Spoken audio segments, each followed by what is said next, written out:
Bismillahirrahmanirrahim. Assalamualaikum warahmatullahi wabarakatuh. Alhamdulillah. Wassalatu wassalamu ala rasulillah wa ala alihi wa sahbihi wa sallama tasliman katsira amma ba'd. Alhamdulillah, puji dan syukur senantiasa kita panjatkan kehadirat Allah Jalla wa Ala yang telah berfirman, wa in ta'uddu ni'matallahi la tuhsuha innal insana lazalumun kaffar. Dan kalaulah kalian ingin menghitung-hitung akan nikmat Allah atas kalian, la tuhsuha, niscaya kalian tidak akan mampu menghitungnya. Innal insana lazalumun kafar, sesungguhnya manusia itu pelaku kezaliman dan kekufuran. Berkat nikmat kesehatan dan kesempatan setelah hidayah taufik dari Allah Jalla wa Ala, kita telah melaksanakan ibadah salat subuh berjamaah yang kita memohon kepadanya, Rabbana taqabbal minna innaka antas sami'ul alim. Amin ya rabbal alamin. Dan kita dapat melanjutkan kembali insyaallah taala bacaan kita atau kajian sirah dari kitab Suwar min Hayati As-Sahabah radhiyallahu anhum. Sirah mereka para sahabat Nabi sallallahu alaihi wasallam karya Dr. Abdurrahman Bashir. Dan kita masih pada kisah atau sirah seorang sahabat yang Nabi sallallahu alaihi wasallam berdoa untuknya, Allahumma ja'al lahu ayatan tu'inuhu ala ma yanwi minal khair. Ya Allah, berikanlah karamah kepada orang ini yang dengan karamah tersebut dia mudah menyampaikan kebaikan yang ingin ia sampaikan. Siapa nama sahabat tersebut? Tufail bin dari mana? Dausi dari mana? Yaman. Ahsan, dari Tihama. Bacaan kita berakhir pada apa? Sampainya beliau di Mekah ya. Nah, ahsan. Beliau sampai ke Mekah. Tujuannya seperti tujuan keumuman kaum musyrikin, orang Arab yang ada di luar Mekah di masa itu. Ya, pernah saya sebutkan bahwa asal usul Arab itu dari dua kabilah, Qahtan dan Adnan. Adnan dan Qahtan anak keturunannya Nabi Ismail. Keturunan Nabi kita sampai Adnan itu sahih. Ya. Adapun dari Adnan sampai Nabi Ismail tidak ada riwayat yang sahih. Apalagi Adnan sampai Nabi Adam, yang juga lebih tidak sahih lagi. Yang diriwayatkan oleh Imam Al-Bukhari dan yang lainnya hanya Muhammad bin Abdullah bin Abdul Muttalib bin Hashim bin Abdi Manaf bin Qusay bin Kilab bin Murrah bin Ka'ab bin Lu'ay bin Ghalib bin Fihrin bin Malik bin Nadar bin Kinana bin Nizar bin Ma'ad bin Adnan. Ini riwayat yang sahih dalam Sahih Bukhari. Ini bin Nabi kita. Adapun dari Adnan sampai Nabi Ismail hanya beberapa orang lagi, tetapi tidak ada riwayat yang sahih. Apalagi dari Nabi Ismail sampai Nabi Adam. Riwayat yang sahih yang menerangkan nasab Nabi kita hanya sampai sini. Nah, dan Adnan adalah anaknya Nabi Ismail. Asal usul Arab dari Adnan dan Qahtan. Nabi kita dari Adnan. Ya, Nabi kita dari Adnan. Ya. Nah, Adnan punya saudara lagi namanya Qahtan. Orang Arab yang berketurunan dari Qahtan itu tinggalnya di Yaman. Qahtan, Yaman dan sekitarnya. Ya. Sedangkan Arab yang keturunannya dari Adnan itu tinggalnya di Hijaz. Hijaz, Mekah, Madinah, wa ma haulaha minat Tihamah dan sekitarnya. Sehingga orang Arab Saudi dengan Yaman ini sebenarnya sepupu. Nah, Adnan dan Qahtan. Taib. Nabi SAW itu dari Adnan. Taib. Sehingga tidak ada manfaat yang seorang menghafal atau tidak terlalu penting seorang menghafal nasab dari Adnan sampai Nabi Adam, karena tidak ada riwayat yang sahih. Nah, riwayat yang sahih yang menerangkan nasab Nabi kita hanya yang tadi sampai Adnan. Dari Adnan ke Nabi Ismail ada beberapa orang lagi, tapi riwayatnya tidak ada yang sahih. Demikian diterangkan oleh ulama hadis, ya. Baik. Nah, sahabat yang mulia ini didoakan oleh Nabi, Allahumma ij'al lahu ayatan tu'inuhu ala ma yanwi min al-khair. Ya Allah, berikan kepadanya ayah, karamah. Yang dengan karamah tersebut jadi mudah ia menyampaikan kebenaran yang ingin ia sampaikan. Begitu Tufail bin Amr ad-Dawsi sampai di Mekah, dan beliau merupakan tokoh kaumnya, kabilah Daus, tokoh besar. Mereka selalu mendengar dan patuh kepada beliau. Kali ini beliau berangkat ke Mekah dan beliau masih musyrik sebagai tokoh Yaman. Tujuan ke Mekah seperti tujuan keumuman kaum musyrikin lainnya, yaitu ingin haji atau umrah dengan cara-cara jahiliyah di masa itu, dengan menyembah dan melakukan kesyirikan dengan patung-patung yang ada di sekitaran Ka'bah.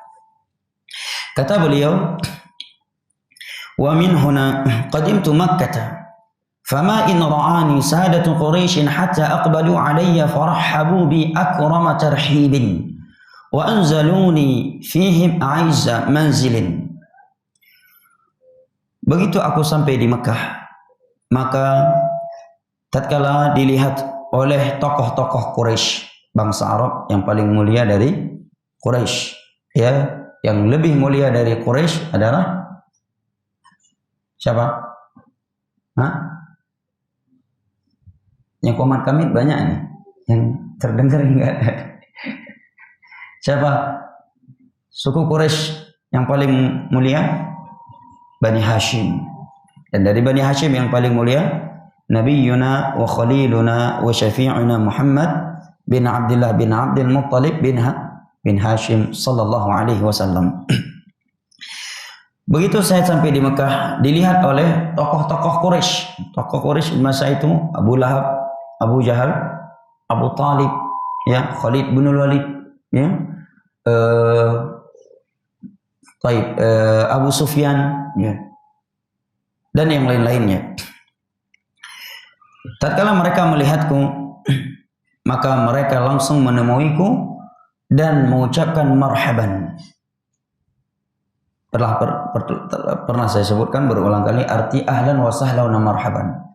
Apa artinya? Sering dengar kan? Ahlan wa sahlan wa marhaban. Apa artinya? Selamat datang, enggak?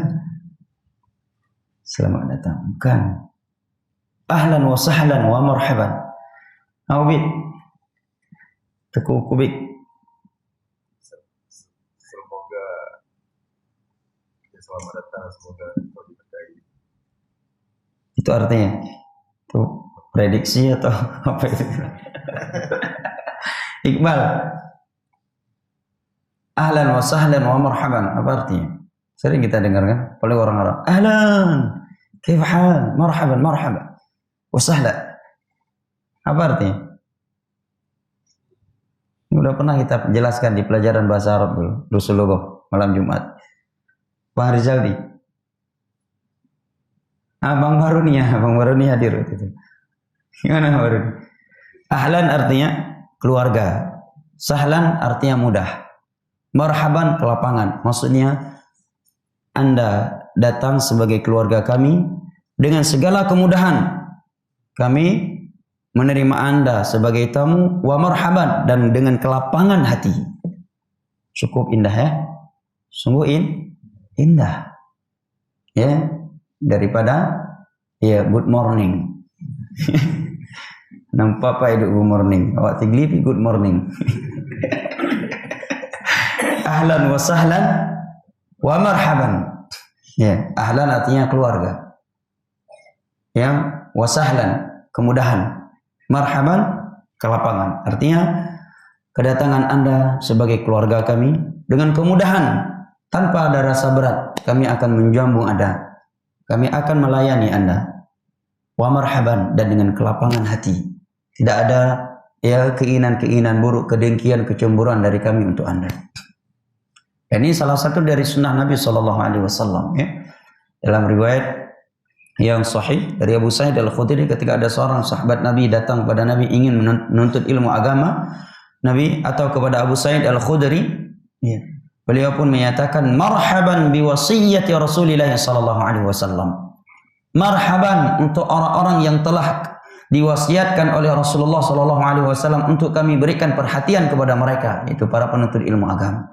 Maka beliau pun menceritakan bahwa suatu ketika ada yang datang kepada Nabi, maka Nabi mengucapkan marhaban.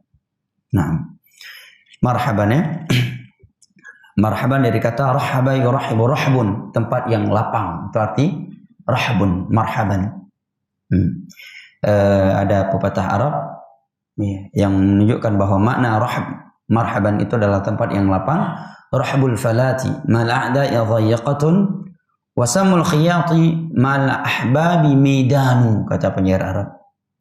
Rahbul falati mal a'da'i dhayyaqatun, tempat yang lapang, tempat yang luas, padang sahara, padang pasir yang begitu luas terasa sempit tatkala kita berada di tengah-tengah orang yang tidak suka kepada kita, orang yang benci kepada kita. Wasamul khiyati mal ahbabi midan, sedangkan lubang jarum yang begitu sempit, yang begitu kecil terasa luas. Terasa luas tatkala kita bersama orang-orang yang mencintai kita karena agama. Nah, begitu beliau sampai ke Mekah, tokoh-tokoh Quraisy langsung menemui beliau dan mengucapkan marhaban. Akrama tarhibin, mereka sangat-sangat memuliakan aku. Dan mereka benar-benar menyanjung diriku seperti orang yang sangat mulia, orang yang paling mulia. Ini merupakan adat Arab yang dianjurkan dan dipertahankan oleh Islam, memuliakan tamu. Man kana yu'minu billahi wal yaumil akhir falyukrim dhaifah. Barang siapa yang beriman kepada Allah dan hari akhir, maka hendaknya dia memuliakan tamunya. Sampai-sampai di dalam Islam ini, apabila kita tidak memiliki sesuatu untuk memuliakan tamu, dianjurkan kita menelpon teman kita. Minta kepada teman kita, tolong ya jamu tamu saya. Ini dilakukan oleh Rasulullah Sallallahu Alaihi Wasallam dalam riwayat Al-Imam Muslim. Ketika beliau memiliki tamu dan di rumahnya tidak ada apa-apa, ya, tidak ada apa-apa karena kemiskinan beliau. Maka beliau keluar dari rumahnya dan menyatakan, siapa yang mau menjamu tamu saya malam ini? Maka seorang sahabat Nabi yang juga seorang miskin langsung menunjuk tangannya, wahai Rasulullah, saya akan menjamu tamu Anda. Begitu dia pulang ke rumah, dia tanya ke istrinya, pun airmu? Tahu liurin yang hanata pun, kecuali bubur anak mit. Gak ada makanan apapun, kecuali bubur anak-anak.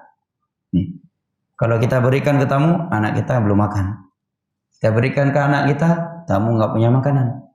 Maka kata sahabat tersebut, sekarang tidurkan anak kita, buat dia tidur, ya, tanpa makan, dan matikan lentera cahaya dari dalam, dan bubur ini olah untuk menjadi makanan tamu kita. Dan dia pun masuk dan memakannya, dan dia mengira bahwa sahibul bait telah makan. Buktinya lentera, ya, lampu di dalamnya telah mati, yang menandakan mereka sudah istirahat, dan orang Arab tidaklah beristirahat kecuali telah makan malam sebelumnya.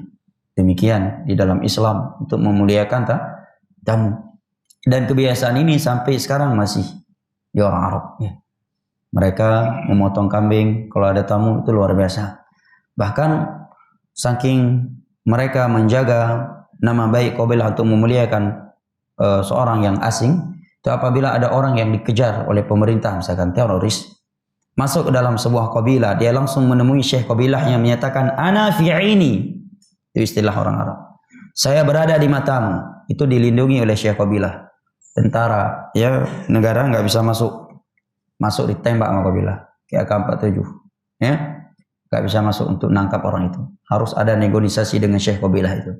Walaupun ini orang dikejar oleh pemerintah dan bukan dari kabilah itu, karena udah minta suaka tadi. Aib sekali kalau syekh suatu kabilah menolak suaka untuk seseorang. Nah, dan adat ini sampai sekarang, apalagi orang Yaman, ya, orang Yaman, orang Arab yang paling dermawan, dan telah datang banyak hadis Nabi tentang orang Yaman. dalam Bukhari Muslim dan di luar Bukhari Muslim beliau menyatakan, ya ja'akum ahlul Yaman araqu quluban wa afidah. Telah datang kepada kalian orang-orang Yaman. Mereka adalah manusia yang paling lembut hatinya. Ya, orang yang paling lembut hatinya dan orang yang paling penyayang. Orang Arab yang paling lembut dari seluruh orang Arab adalah orang Yaman. Ya, di Yaman kalau ada kita naik taksi, dia hidupkan musik, kita minta tolong musiknya dimatikan, itu dia berterima kasih, bukan marah sama kita. Coba kita naik taksi, suruh matikan musik, nggak diturunkan di tengah jalan. Jadi taksi lain aja Ustaz. Ya, dia Yaman itu Masya Allah. Baik. Orang tua kita nasihati, ya, mendengar dan seterusnya. Beliau dari Yaman, begitu beliau sampai di Mekah, beliau dimuliakan luar biasa oleh tokoh-tokoh Mekah, tokoh-tokoh Quraisy. Tsumma jitama ilaihi sadatun wa kuwara'uhum. Seluruh tokoh-tokoh Quraisy berkumpul dan kami pun duduk. Wa qalu, kemudian mereka berkata, memberikan peringatan kepadaku, ya Tufil, innaka qad qadimta biladana. Wahai Tufil, donuronyo katruk bak nanggro kamu. Anda sekarang telah tiba di negeri kami. Wa hadzal rajulul ladzi yaz'um annahu nabi qad afsada amrana wa mazzaqa syamlaha. Ini orang, ini Nabi Muhammad. Karena beliau sudah tahu berita Nabi Muhammad ketika dia di Yaman. Cuma berita yang beliau dengar adalah berita buruk.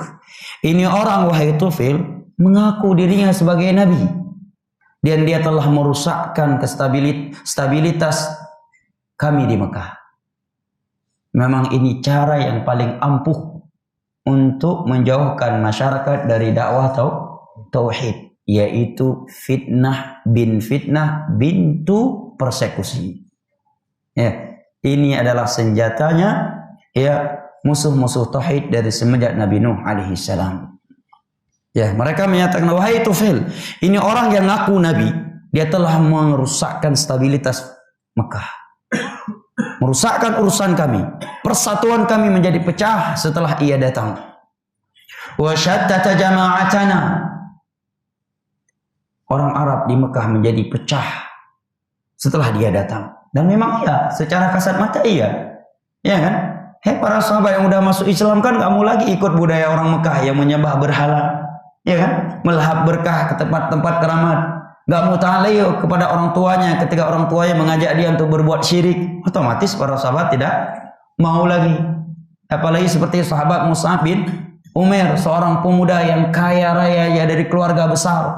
Seorang pemuda yang sangat dimanjai dalam keluarganya. Tiba-tiba beliau tidak mau lagi taat kepada keluarga besarnya untuk mengikuti ritual-ritual syirik, bid'ah dan maksiat yang dilakukan oleh keluarganya, sampai-sampai beliau dibuang dari keluarga besarnya, menggembel dan kelaparan, ya, menjadi kusut, ya, bajunya.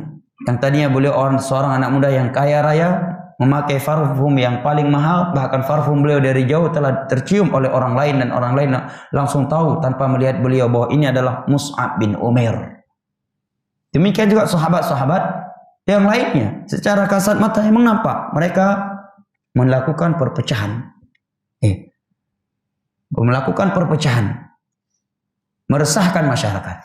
Jelas kan, resah memang. Gimana nggak resah? Nabi mengajak kepada tauhid, sedangkan budaya mereka syirik. Nabi mengajak mereka untuk beribadah kepada Allah, ikut jalur agama, ikut petunjuk Nabi, tuntunan Nabi. Sedangkan mereka maunya beribadah sesuka mereka. Qabilah ini memiliki cara sendiri dalam umroh, qabilah satu lagi memiliki cara yang lain lagi dalam umroh, yang ini punya cara sendiri dalam umroh, dan seterusnya. Datang Nabi nggak boleh dengan banyak cara, harus ikut tuntunanku. Tentunya berat. Kemudian yang tadinya mereka melakukan berbagai hal, terkadang sekarang beberapa hal tersebut telah Nabi haramkan. Nah, tentu ini meresahkan masyarakat yang ingin mengikuti hawa nafsu dan tidak mau tunduk kepada agama Allah Jalla wa'ala.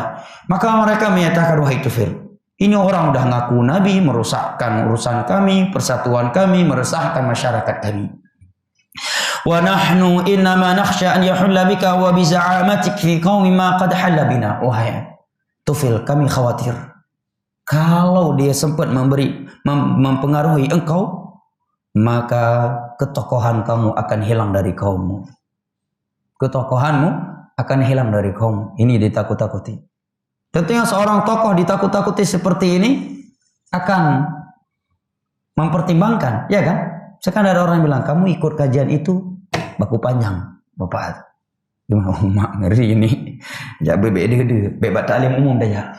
Ni tahi ustaz dah rumah. Taklim umum ni potoi, pe potoi baku panjang beradat. Hedat je pula. Ya. Kamu dapat jabatan enggak dapat. Ya. Hilang ketokohan kamu. Emang nampak Abu Lahab kan enggak ditokohkan lagi oleh para sahabat Nabi.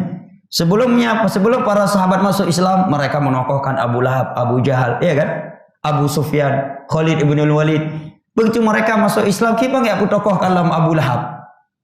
Ya, Abu Jahal, otomatis tidak lagi mereka tokohkan kecuali Nabi SAW, karena ahli tauhid tidak mungkin menokohkan ahli syirik. Orang yang cinta sunnah demi Allah tidak akan mungkin ada di dalam hatinya kecintaan kepada pelaku bid'ah.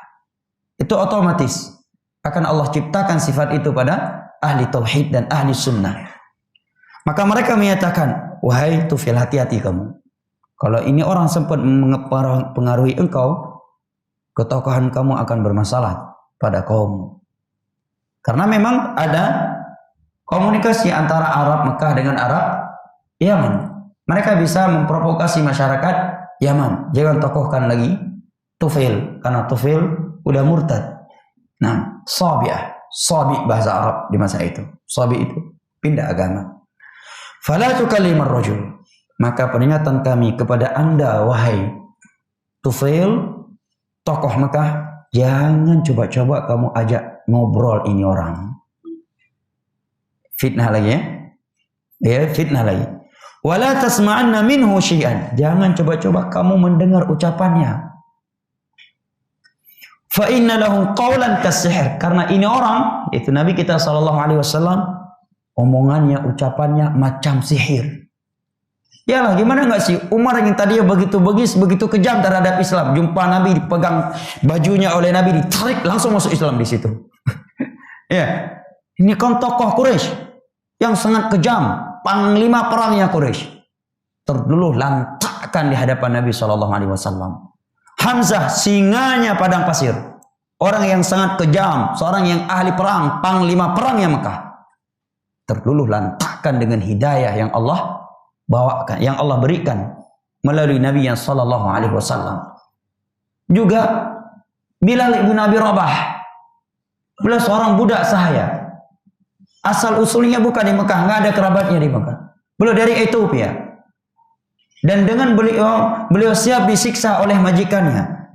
Beliau bertahan, disiram dengan air timah yang mendidih, ditempeleng, ditelanjangi, diludahi oleh masyarakat Mekah demi mempertahankan agama yang telah ia ambil dari Muhammad. Kan ini sulit ya, seorang majikan, seorang budak sahaya berani menyelisih agama majikannya. Majikannya ajak dia untuk melakukan satu adat istiadat yang berbau syirik bid'ah, Bilal enggak mau.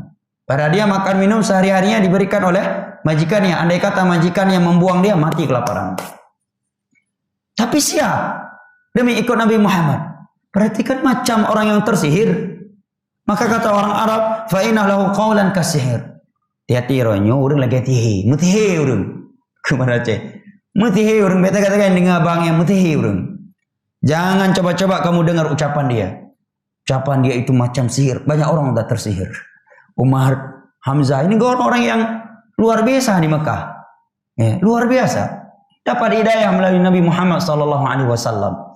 Bilal, seorang budak sahaya, siap dan bertahan di atas penyiksaan kaum musyrikin demi ikut Nabi Muhammad. Macam orang yang tersihir. Yufarriqu bainal waladi wa abih. Di antara bukti ucapan dia itu seperti tukang sihir, seperti ucapan tukang sihir, dia telah memisahkan antara anak dengan ayahnya. Contohnya banyak. Abu Sufyan terpisahkan dengan anaknya yang bernama Romlah, yang merupakan ibunda kita Ummul Mukminin, istri Nabi kita SAW, setelah dicerai oleh suaminya Ubaidullah bin Jahshin yang murtad ketika di Habasyah. Menantunya Ubaidullah saat di Mekah masuk Islam. Juga sahabat-sahabat yang lainnya, Mus'ab bin Umair, ya kan?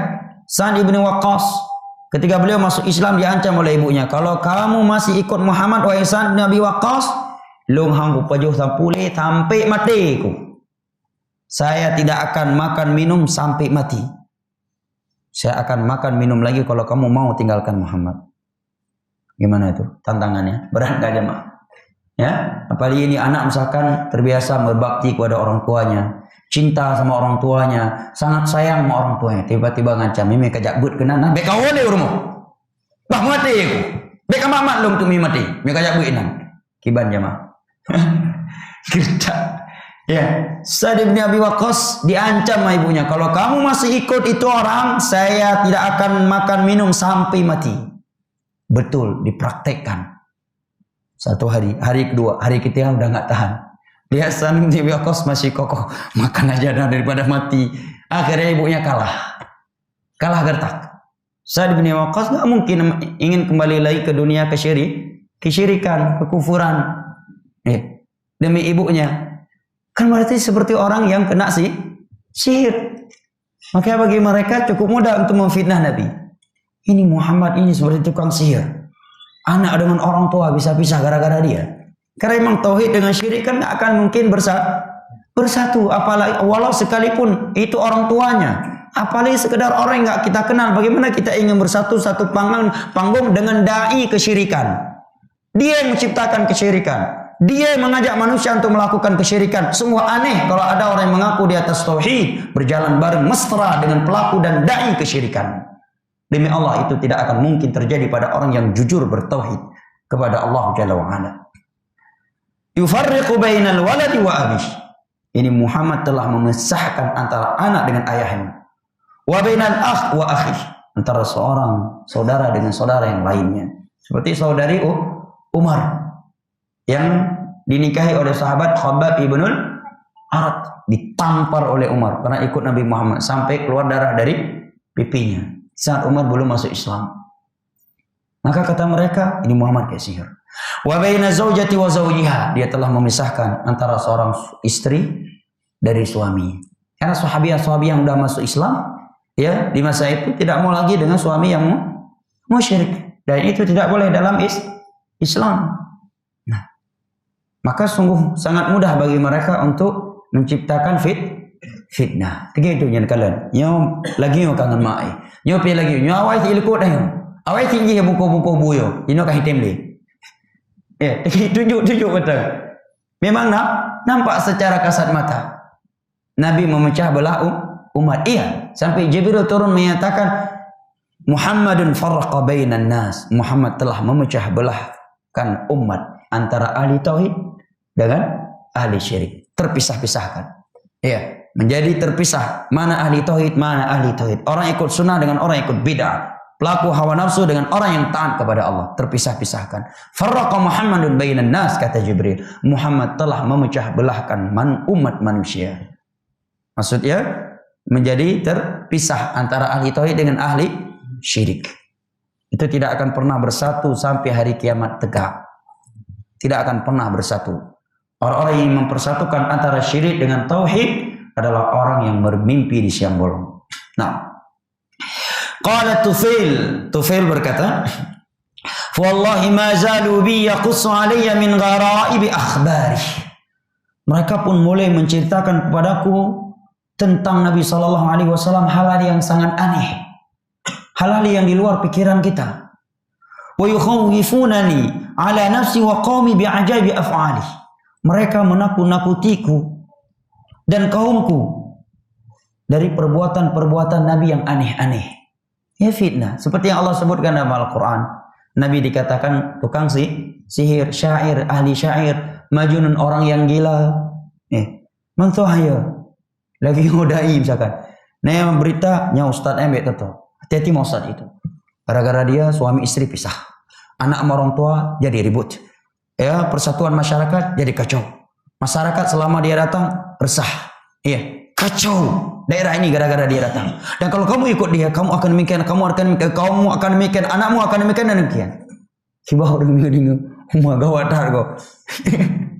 Ya kan? Orang takut. Ya.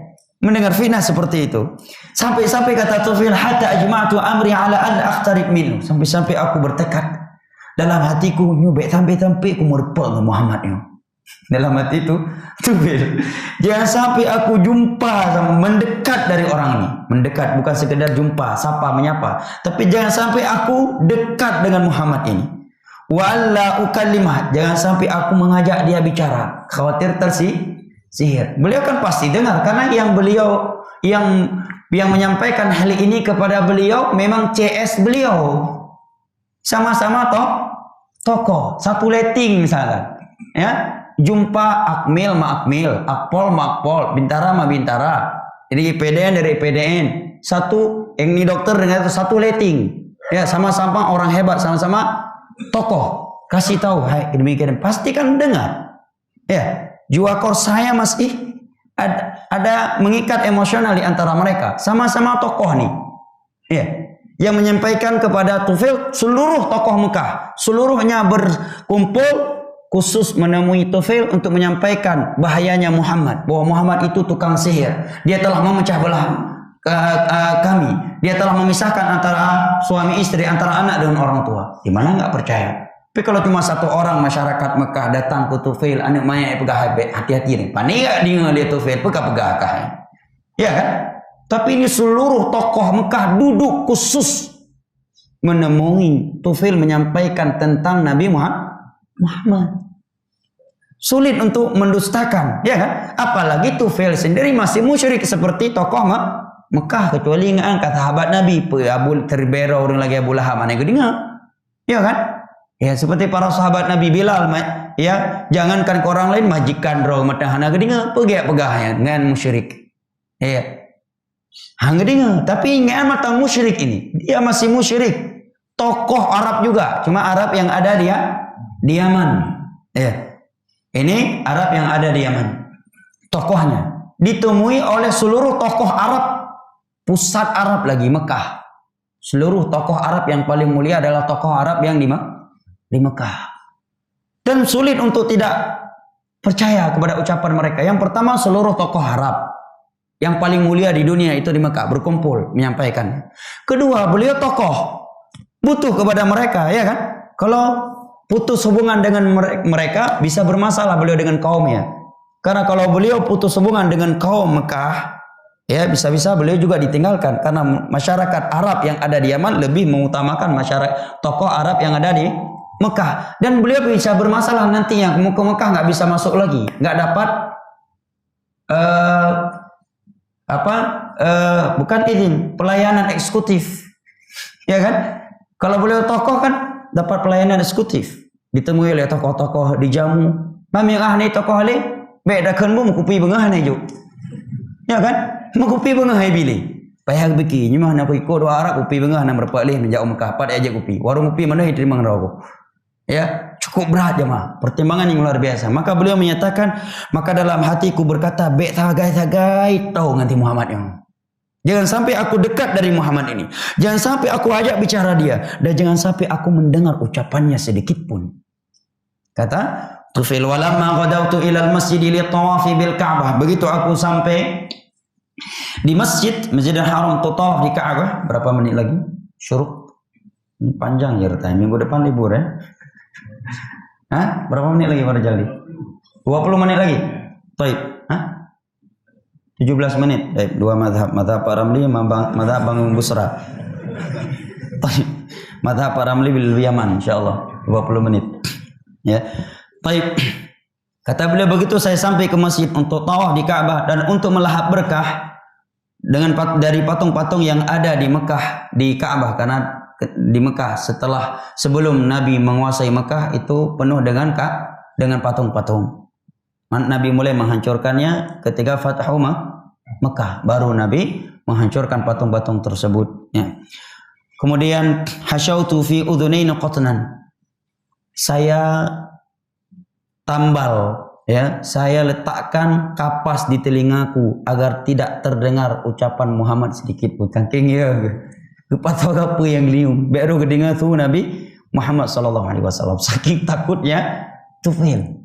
Bayangkan jemaah, dia isikan kapas ke telinganya agar tidak terdengar oleh beliau suara Nabi kita. Karena memang fitnahnya luar biasa tadi.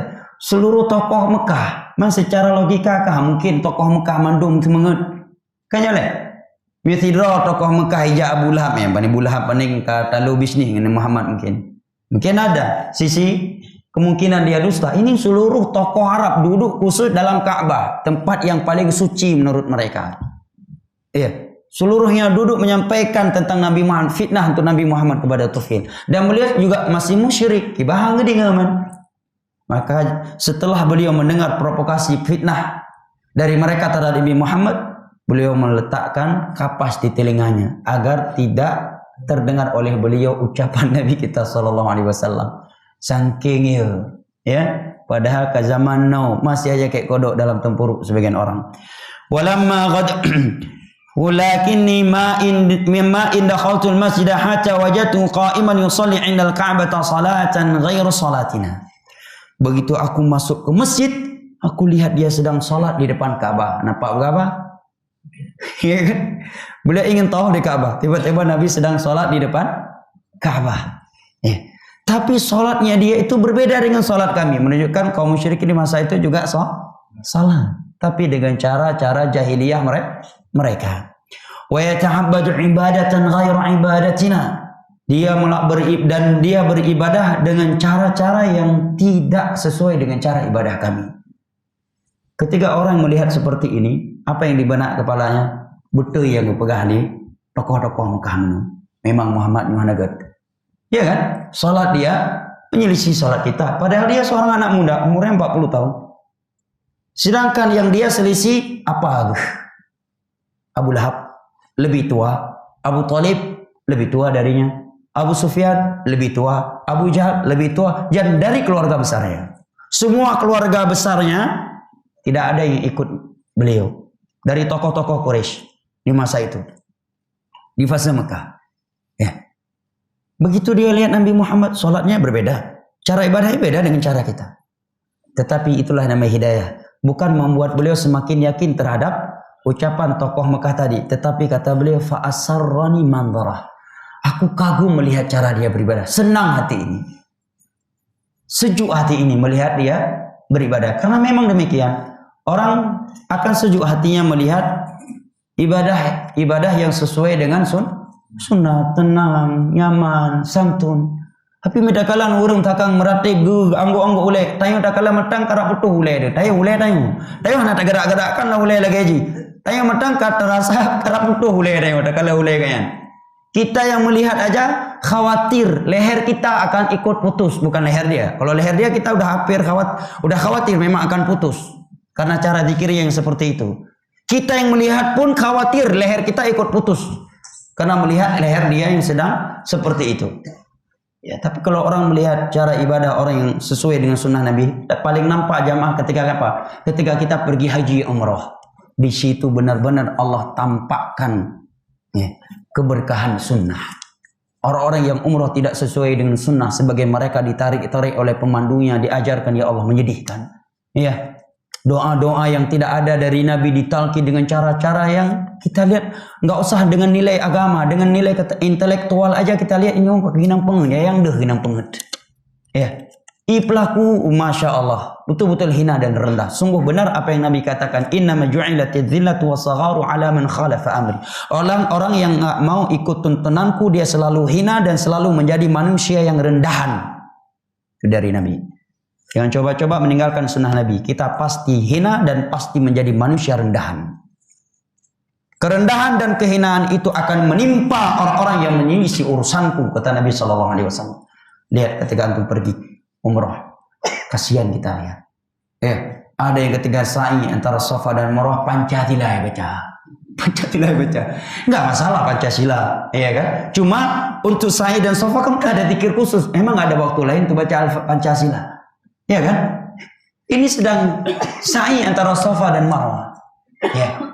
Baik. Walaupun kita cinta terhadap nilai-nilai Pancasila yang sesuai dengan nilai-nilai agama kita. Namun maksud kita ini sedang sa'i antara Safa dan Marwah. Enggak ada bacaan lain. Ya. Enggak ada bacaan lain. Bahkan ada yang menyanyi. Katidah. Ada yang kasidah. Ada yang begitu sampai di kuburan Hamzah di Uhud kageleng tikang engkang mudah gemau gepumo jamaah. Lepa doa baca. Ya, tiba-tiba kapayak lung iparu oleh polisi Cina tika-tika tingainan.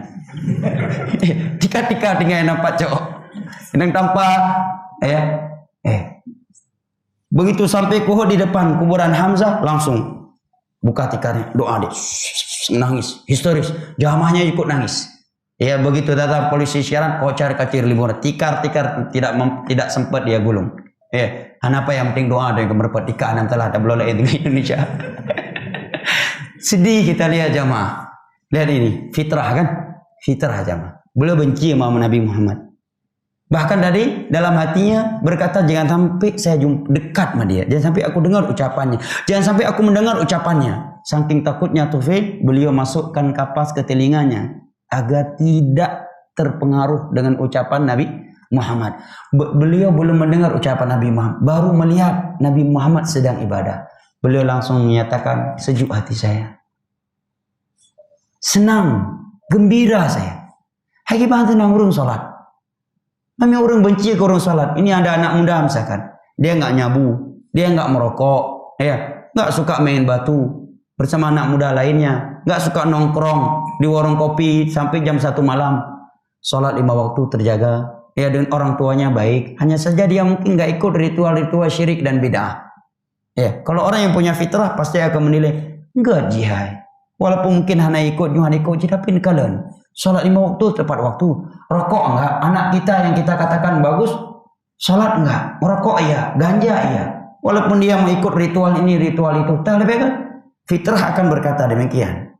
Ya kan? Beliau melihat begitu dia cara Nabi beribadah, sejuk hati saya kata Tufail. Nyaman hati saya. Sejuk hati ini. Senang saya memandangnya. Wa hazzatni ibadatu. Hati saya bergetar ketika melihat ibadah beliau. Wa wajadtu nafsi adunu minhu. Dan tiba-tiba tubuh saya mendekat darinya tanpa saya sadar. Saya tidak sadari tubuh saya tiba-tiba mendekat dari beliau. Saking cintanya beliau kepada Nabi. Padahal di telinganya masih ada kapas supaya tidak mendengar ucapan Nabi. Aku langsung mendekat dari beliau. Wajadtu nafsi, artinya tiba-tiba. 6.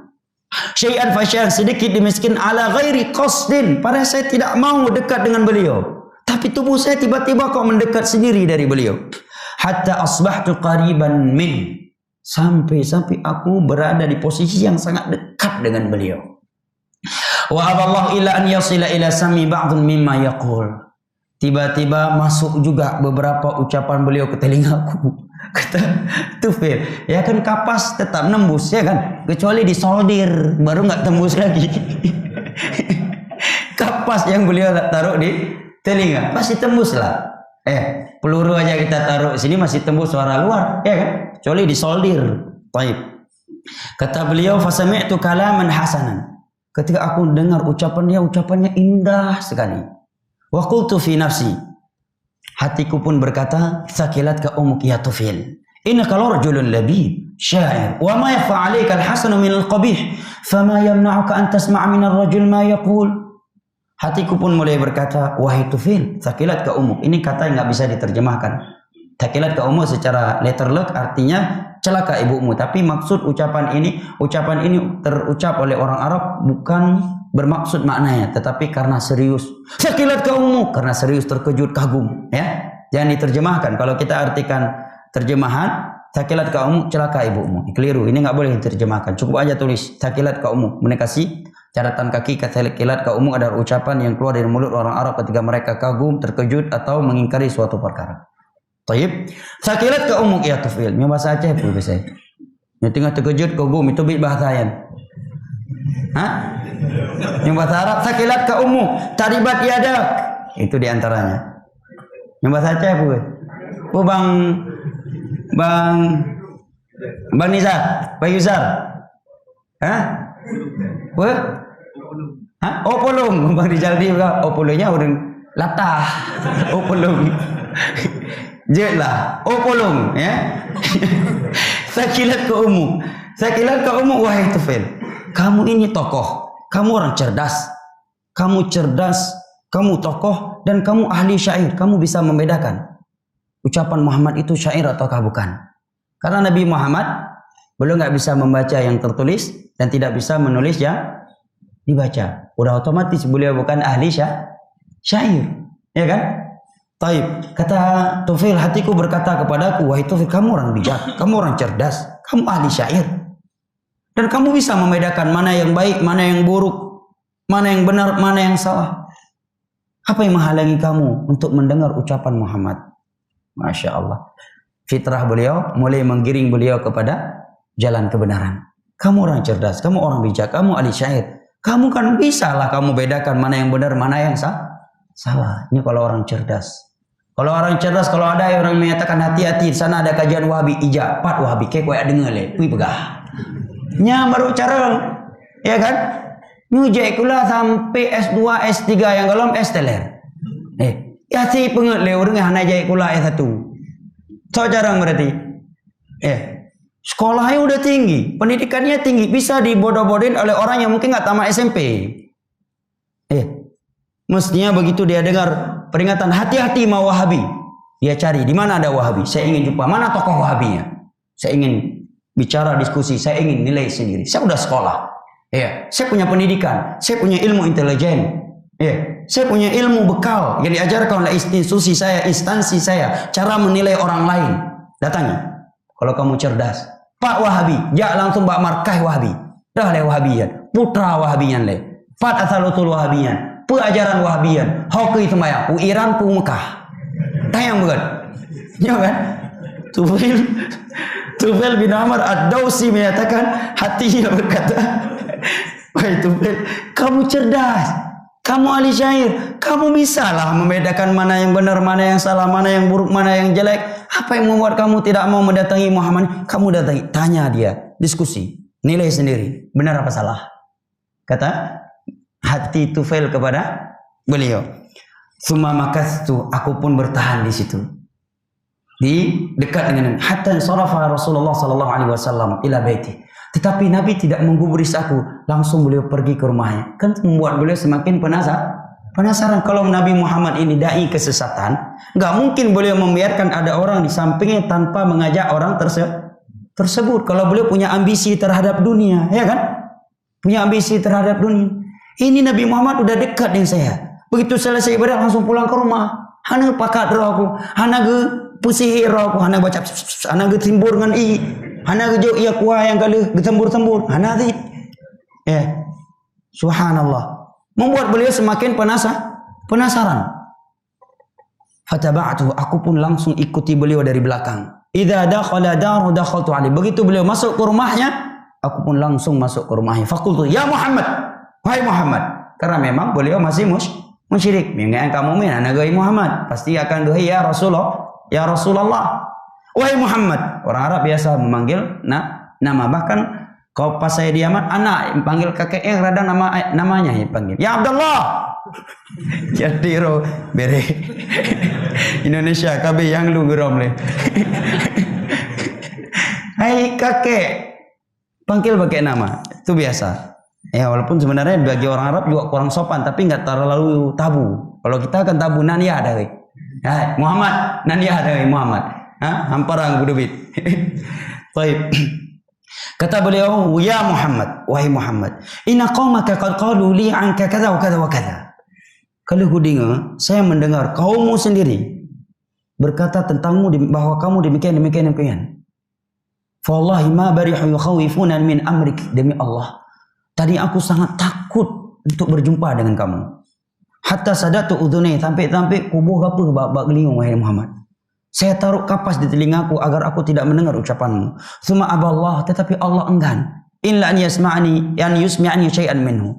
Allah tetap memperdengarkan kepadaku beberapa ucapanmu. Fa wajadtu hasanah, aku pun menilai ucapan-ucapan yang keluar dari kamu tadi itu bagus. Karena memang Nabi sedang baca Al-Quran. Hai, mana enggak bagus? Al-Quran yang Nabi baca. Al-Quran yang Nabi baca, fa'arid alaihi amr. Coba kamu paparkan kepadaku isi agamamu. Subhanallah. Cerdas Tufail, ya kan? Ini baru orang cerdas. Ini baru orang cerdas. Fa'aradha alayya amrah. Nabi pun mulai memaparkan kepadaku agamanya. Wa qara'a li surat al-ikhlas. Beliau pun mengajarkan aku surat al-ikhlas. Ini sebuah surat yang tidak bisa dibuat oleh kaum musyrikin yang ahli syair. Qul huwallahu ahad, Allahus samad, lam yalid wa lam yulad wa lam yakul lahu kufuwan ahad, wal falaq, qul a'udzu birabbil falaq. Kan surat yang luar biasa. Ya, yang di dalamnya permohonan perlindungan kepada Allah. Fa wallahi ma sami'tu qawlan ahsan min qaul. Demi Allah, seumur aku hidup belum pernah mendengarkan sebuah ucapan yang lebih indah dari itu. Para beliau siapa? Ahli syair. Bahasa syair itu sulit jemaah. Untuk bisa buat syair Hana sendiri nggak bisa. Radang untuk baca syair itu nggak tahu kita artinya.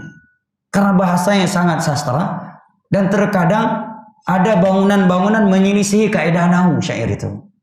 Ya, itu dibahas dalam ilmu arud. Bahasa Arab itu ilmu bahasa Arab ada 12 cabang. Ada 12 cabang.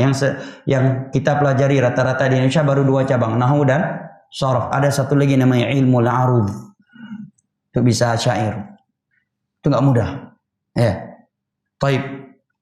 Beliau ahli syair. Tapi ketika mendengar ucapan Nabi beliau kagum. Indah. Selama saya hidup ini baru mendengar ucapan orang yang paling indah. Ini baru ucapan yang paling indah. Wala ra'aitu amran a'dala min amri. Aku tidak pernah melihat ada agama yang lebih lurus daripada agama Nabi Muhammad. Karena jelas agama Nabi Muhammad mengajak orang kepada Allah, tidak mengikatkan orang dengan seorang sedikit pun. Dakwah Nabi mengajak orang memurnikan ketergantungan hatinya hanya kepada Allah, bukan lagi ke patung-patung mereka. Jangan melahap berkah, mintalah sama Allah. Bukan dengan menjadikan orang yang telah mati sebagai perantara antara dia dengan Allah. Beribadah ikut jalur, nggak boleh ikut hawa nafsu. Kan cukup indah, jelas agama yang dibawa oleh Nabi Muhammad itu. Dakwah tauhid itu jelas kalau orang yang mau melihatnya. Apa yang nggak jelas jamaah? Isinya Al-Quran dan hadis. Setelah kajian pulang, ya, nggak ada kartu keanggotaan, tidak ada di absen, ya, tidak ada setoran persentase gaji tiap bulan. Sebagaimana firqah lainnya, ya, sekian persen pendapatannya 10% harus setor ke ormasnya, ya, ke firqahnya. Nah, kajian sunnah dakwah. Ada tempat di masjid, alhamdulillah. Nggak dapat di masjid dimanapun bisa. Siapa yang mengikut silakan. Seluruh kalangan ikut silakan. Intel bagus, kirim intel sebanyak-banyaknya biar dapat hidayah. Jelas pembahasannya. Seluruh kalangan bisa ikut.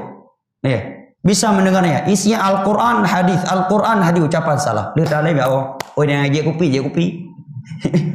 Nggak ada absen, nggak ada kartu keanggotaan. Ingat ya, ini 2019 pilih nomor 3 ya, jangan nomor 4. Nggak ada dalam dakwah salah. Ilmu dikasih, sikap Anda urusan Anda.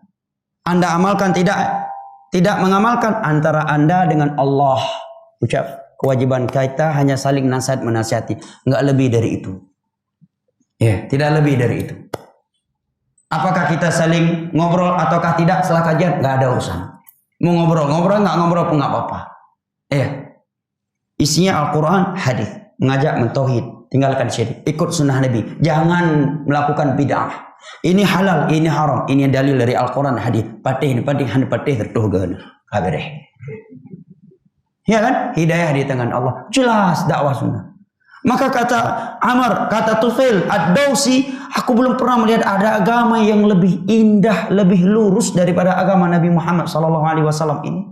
Inda dzalika basattu yadi lahu, begitu aku menyimak penjelasan beliau tentang agama ini, langsung aku bentangkan tanganku kepada beliau dan aku mengucapkan la ilaha illallah wa anna Muhammadan Rasulullah wa dakhaltu fil Islam, dan aku pun langsung masuk Islam.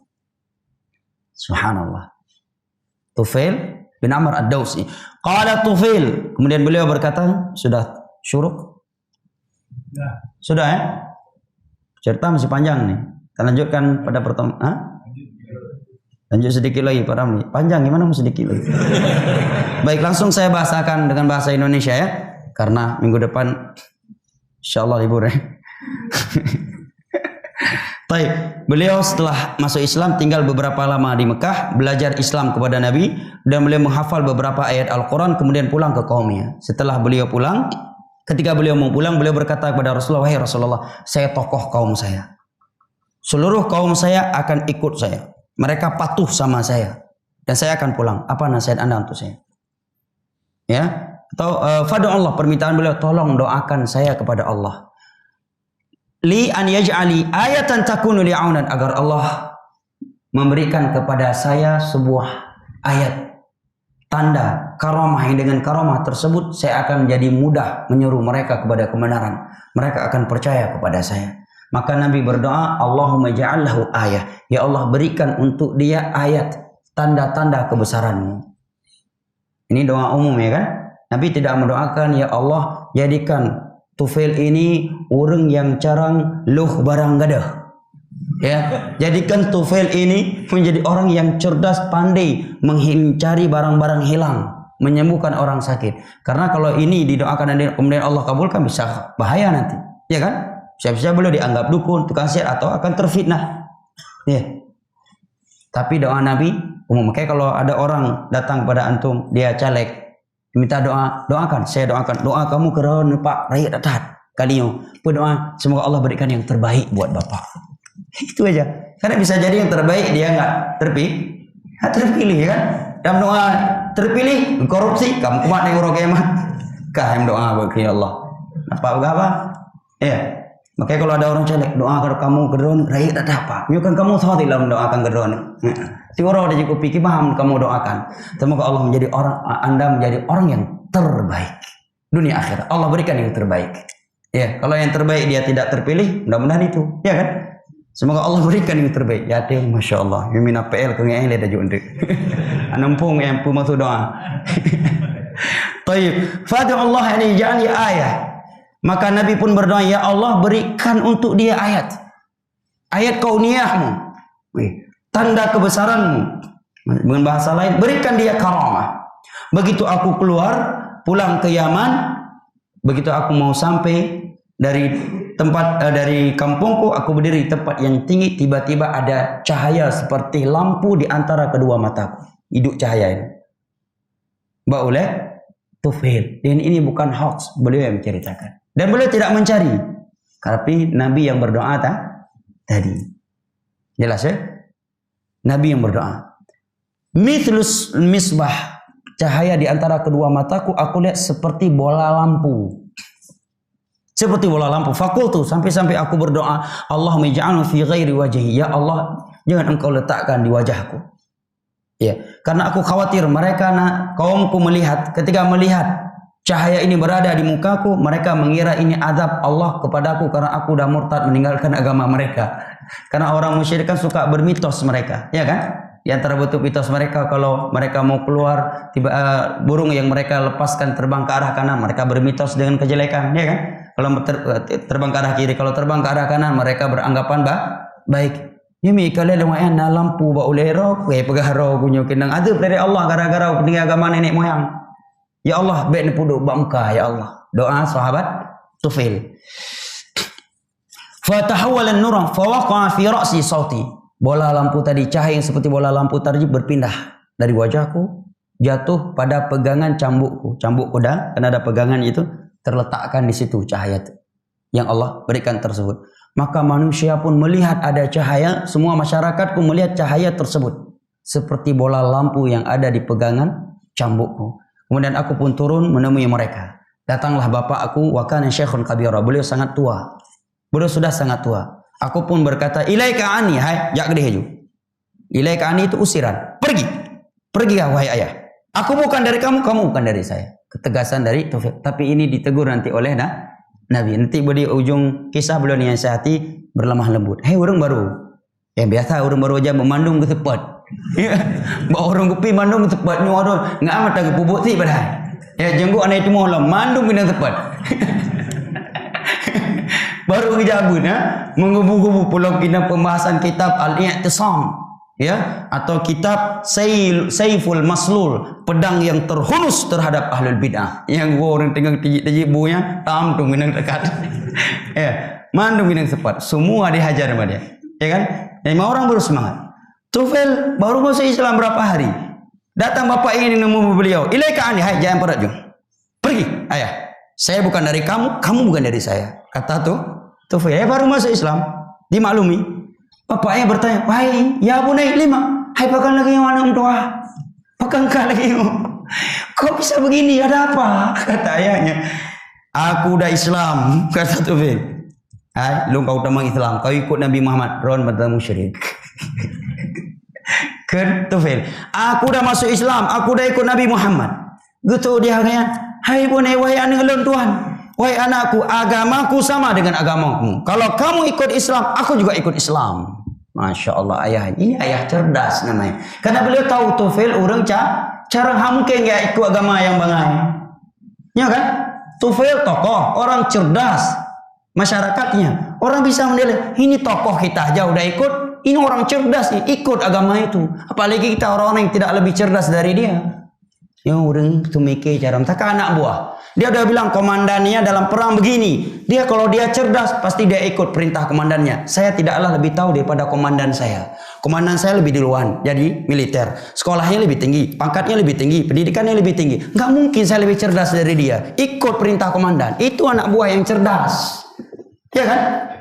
Maka kata bapaknya, agama saya agamamu. Kamu ikut Muhammad, saya ikut Muhammad juga. Kata Tufail menang, jangan menoleh. Karena mandi Islamnya ketawa antum, dianjurkan mandi Islam. Ada 3 pendapat ulama. Pertama wajib, kedua mubah, yang ketiga sunnah. Sunnah mandi masuk Islam. Yang rajih tidak wajib. Waqtis ya manuleh. Wa tahhir thiyabak, mandi dulu dan sucikan pakaianmu. Kemudian balik lagi ke sini. Aku ajarkan untukmu agama yang telah aku ketahui. Anak pernuyah kali ya. Nampak begapa ya. Hai anak lebih jarang. Anak pun pedang gengsi memang telah agama. Iron nampu maca Al-Quran alam.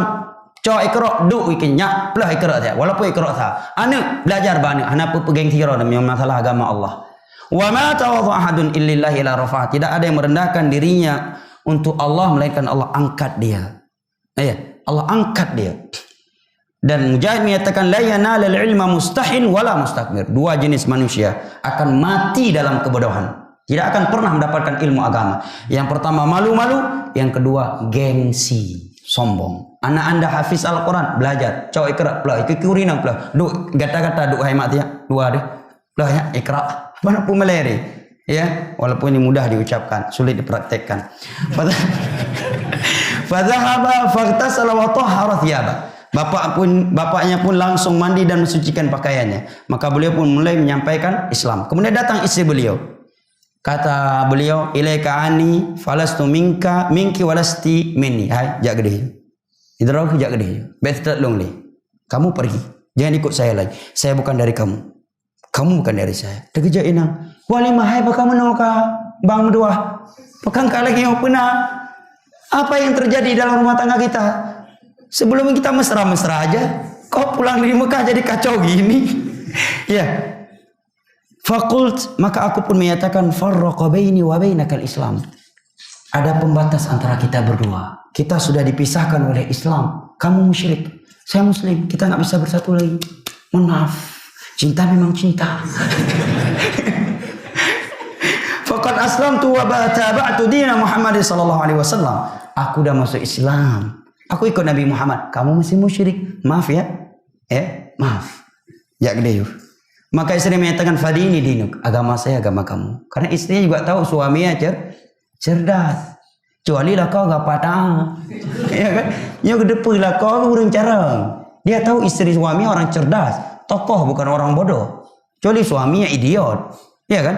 Atau mungkin yang lumrah juga mantan preman tiba-tiba tobat bilang istrinya salah. Yang selama ini sholat istrinya, dia baru hari ini sholat. Dia ajak istrinya, mati yang ikut. Ya kan? Itu sulit kali istri akan ikut dia. Baru 2 hari kamu ikut kajian udah kayak gini abang. Udah cari yang lain. Macam nggak ada laki-laki lain di dunia ini. Pucat langsung. Enggak deh. Cuma maksudnya begini begitu enggak. Tufail kaya, tokoh, cerdas. Nggak ada yang beliau takuti. Kaya, tokoh, cerdas, ganteng.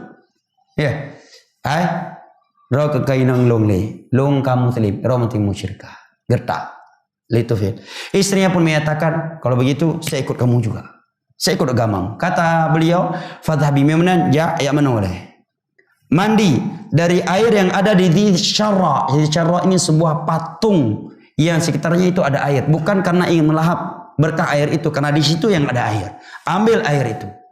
Dan orang Arab berkeyakinan kalau ada orang yang mengambil air di situ nggak ikut agama ini patung, bahaya dia, celaka dia. Daud Tufil sengaja perintah ambil air itu biar orang tahu ini nggak bahaya, nggak ada yang celaka, nggak ada yang sial. Ikramatnya isi kurangnya. Ya. Kata Tufil, kata istrinya bi abi anta wa ummi. Atakhsha 'ala sibya syai'an min syarrah. Wahai Tufil, apakah kamu khawatir akan celaka? Kamu khawatir aku akan celaka karena aku meninggalkan agama ini sehingga engkau perintahkan aku mengambil air ini? Paham maksudnya ya? Karena kan ini keramat. Dia udah meninggalkan agamanya bisa celaka dia karena pakai air keramat. Apakah ini maksud kamu memerintahkan saya mengambil air keramat ini? Kata beliau, tabballaka walidisyar. Yang celaka itu patung itu yang celaka, tempat keramat itu yang celaka. Nyan yang celaka. Kena Tufil. Ini tempat keramat yang luar biasa. Itu gede-gede pedobit sulangnya. Kayak tokoh, mironkan tokoh, baik coba habis nah. Ya. Qultu laki izhabi, pergi mandi. Gunakan air itu dan menjauh dari manusia. Aku yang akan menjamin itu tempat keramat, batu, benda mati. Dia nggak akan bisa buat apa-apa untuk kamu. Masya Allah. Baru berapa hari dapat Islam, tauhidnya udah mantap. Ya kan? Nggak takut sama tempat-tempat keramat. Ada orang udah ngaji tahun-tahunan. Ya, pulang kampung lewat kuburannya gemetar. Padahal baru pulang taklim belajar usul salasa. Suung kursum berdoa ke pelung. Suung kursum pisang berdoa ke pelung. Padahal wa taklim usul salasa. Pulang taklim usul salasa, kitab tauhid. Masih takut sama pocong. Pulang kajian apa? Kitab tauhid. Pahibut taklim no masya Allah. Menang wa suung kursum gak ada ke pelung. Padahal suung kursum suara daun pisang. Dia ketakutan. Pulang taklim tauhid. Subhanallah. Lain itu fil baru berapa hari. Tempat-tempat keramatnya yang benda mati. Itu patung benda mati. Nggak bisa buat apa-apa. Saya yang jamin. Kata Tufil. Istrinya pun mantap abang ini udah. Ya kan? Qal fadhahabat faktasala. Beliau pun langsung pergi dan mandi. Setelah itu datang, maka beliau pun mulai memaparkan Islam ini. Rata-rata dari masyarakatku tidak langsung mengikutiku. Banyak yang mempertimbangkan, pikir panjang. Iyalah, pusat Arab di Mekah, ikut Nabi Muhammad, bisa putus hubungan antara Yaman dan Mekah. Pikir panjang mereka. Abta'u, mereka terlambat, ya, lambat mengikutiku. Illa Abu Hurairah, kecuali Abu Hurairah, dia yang pertama kali mendengar ucapanku. Abu Hurairah radhiyallahu anhu. Faqad kana asra'an nasi islaman. Dia yang paling cepat masuk Islam ketika aku dakwah. Yang lain semuanya lambat. Connect-nya lambat. Ya, masih 3G. Orang lain udah 4G. Abu Hurairah udah 4G. Begitu dengar ucapan saya langsung masuk Islam. Apa yang dilakukan oleh Abu Hurairah setelah beliau masuk Islam bersama Tufil, ini akan kita lanjutkan pada episode berikutnya insyaallah taala karena waktu yang sudah habis. Lebih dan kurangnya saya mohon maaf. Wabillahi taufiq wal hidayah. Wa sallallahu ala nabiyyina Muhammad wa ala alihi wa sahbihi wasallam wa akhiru da'wana anil hamdulillahi rabbil alamin. Wassalamualaikum warahmatullahi wabarakatuh.